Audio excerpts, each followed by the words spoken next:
everyone, this is Squid here, and welcome to VinSoc training episode number 1. This is the training episode for CCIP and auto bombing. So let's just go ahead and jump right in.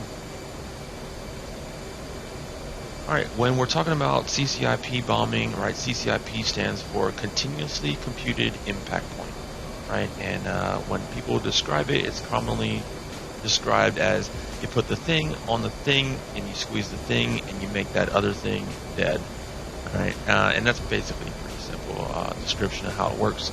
But we'll go through the procedures on how to set that up and some of the options that are available to you using this type of bomb. All right, so first we're going to do over here on the left hand side, our master arm is already armed, but we're going to select air to ground mode. Right, and air to ground mode is going to bring up the stores page on your left EDI, right? And from there you'll see that we have 4 Mark 83 unguided bombs. Right? These are the 1,000-pound version, loaded up underneath the wing. Right, and what we want to do is we want to go to the first OSB up here to the left. We're going to select that, and now we've got some options. On the left side, right, the mode button allows us to decide what type of bombing that we're going to do. This OSB next to M fuse is going to allow us to use a mechanical fuse, and the E fuse will allow us to use an E fuse. Now, in unguided bombs, an electronic fuse or E fuse, right, is not necessary to arm. Right? You literally don't have to touch anything on that button for your bombs to be set up for unguided weapons. On the right hand side, you can select the gun from this mode if you want to go into guns for air to ground strafing. Right, a step is going to actually step between which bomb, right, underneath your wing is actually selected for release. Now the computer will automatically do this, but if for some reason you needed to select a specific bomb to come off the rails first, you can use that button there. All right, and then UFC has some options attached to it, and we will go over these. This stands for quantity, and this stands for multiple. All right, there's one more option that is available to you later, and we'll go over those here in a minute. All right, stepping back over here, we'll just do a practice setup. Right, we have actually program 1 selected, okay, and you actually have 5 programs. 1, 2, 3, 4, 5. Right, it's already set up to a manual mode drop. Right, but if you hit one more time, then we'll go back to program 1. So for this program, we are going to use CCIP. It is already down there, but just to show you, that button brings up auto bombing, flight directed, CCIP, and manual mode. Okay, we're going to keep it on CCIP. I'm good there. Here, we're going to select a mechanical fuse situated in the nose. All right, and just to show you, right, an E fuse, we can have it off. We can set to instantaneous or have a delay, depending on what type of bomb that you actually have loaded up underneath the wings.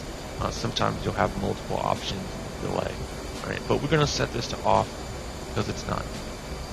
All right, so right now, from what we can see on the bottom of our program description, right, is that we have this program set up for CCIP bombing, mechanical fuse in the nose, E fuse is off, and a free fall in the drag setting. There is no drag option because there are no drag devices attached to these buttons.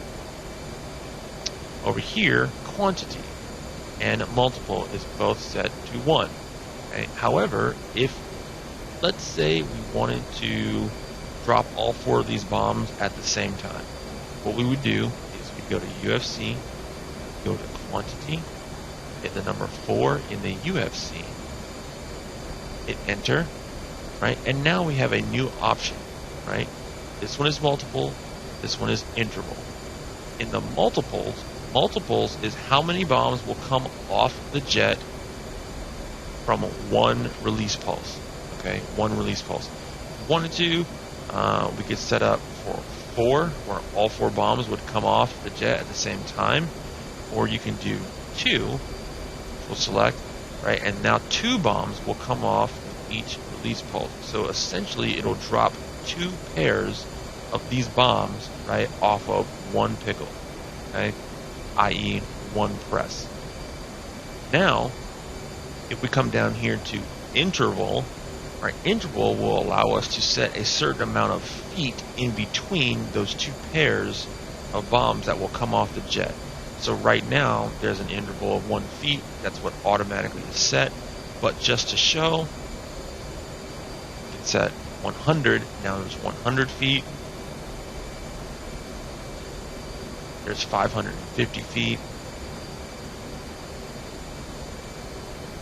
It can even take 1,000. Now I don't know what the max is, but I don't know how accurate your bombing is going to be with a 1,000-foot spread interval between the bombs.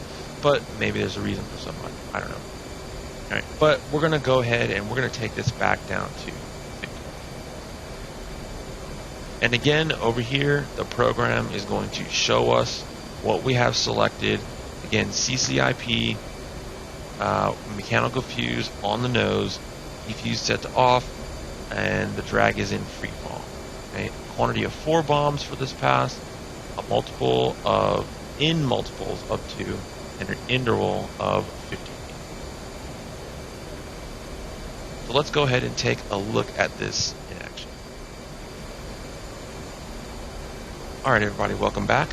Alright, so this time we're going to show you what the just a technique, right, for doing successful bombing runs, right? A lot of times people, when they first start learning how to CCIP bomb, what they want to do is they want to push the nose to the target, right? And that's a big no-no. What we're going to be aiming for is, if you look over here on the ground, near the lake, the little tiny lake, right, that's next to the long strips of grass out to the west, right, there's actually a targeting, a target, and it's got concentric rings around it that let us know how close we got to the center of the target from our bombing run. Okay, but the technique that we're going to use is something actually that I picked up from an F18 video by Matt Wagner, where they use the canopy rail, right, to judge their distance from how far they are from the target, and they're just basically doing it visually, and it allows them to decide when they're going to actually roll in and attack their target. So it's kind of weird because you're looking at a monitor, but you can still kind of use your hand to do this. Let's imagine you put your hand and rested the bottom of your palm, well, not the bottom of your palm, but like your balled up fist on the canopy rail.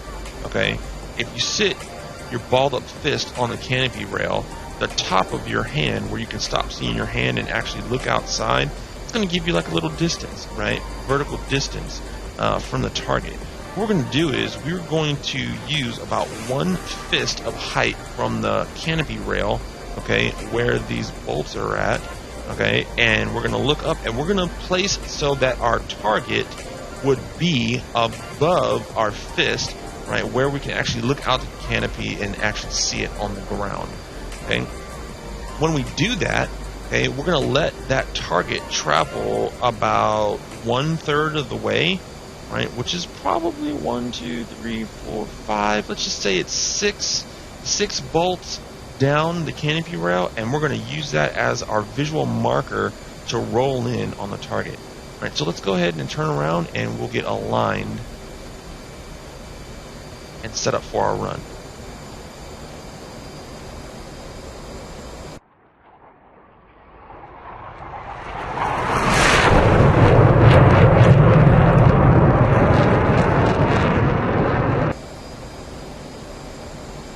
Alright, just coming around real nice. Correction, get that velocity vector back to the horizon. Looking for a mark.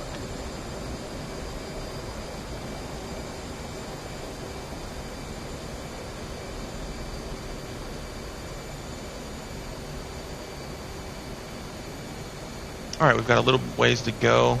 There's the lake up there, and that big grass patch, flat area, so keep turning.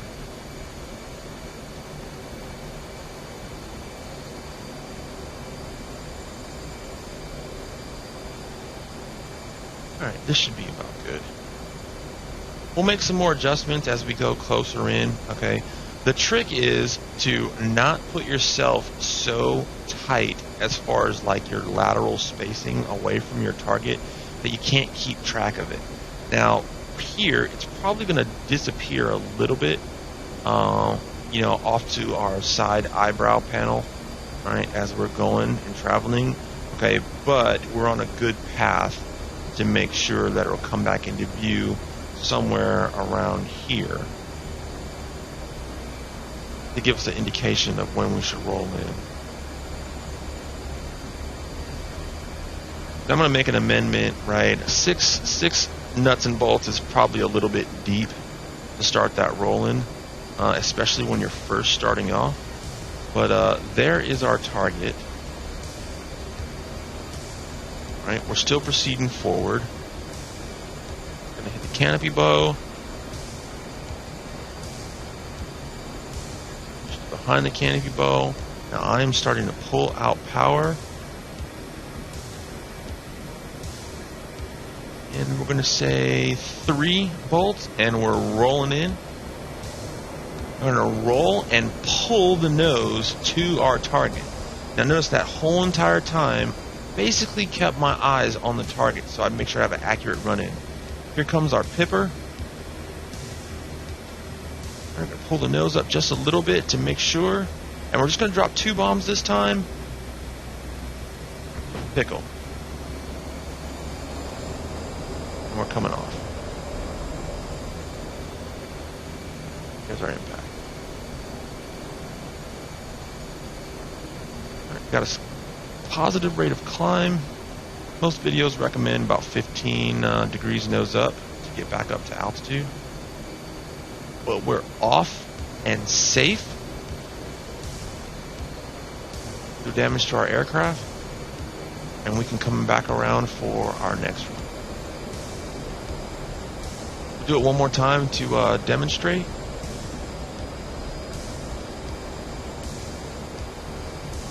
Now remember, you always want to make sure that the path, right, before you start your roll in is parallel to the target, right? Try and do it head on.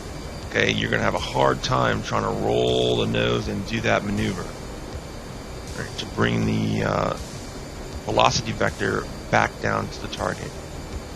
Setting up a little low on speeds. We're gonna push the power up. So try and keep our nose on the horizon. Check over the shoulder and make sure we still got a view of our target.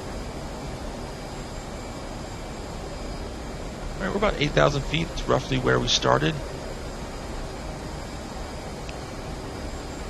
And we'll do the procedure again.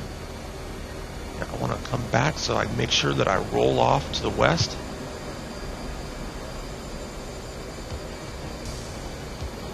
Do my check.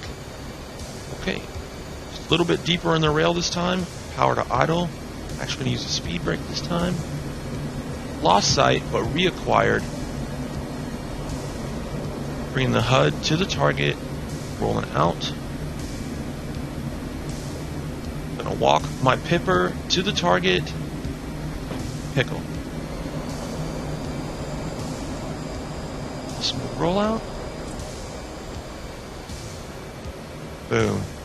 Now that one hit almost dead center. So that was a great roll in. And the more you practice this, you all will be doing the same in no time.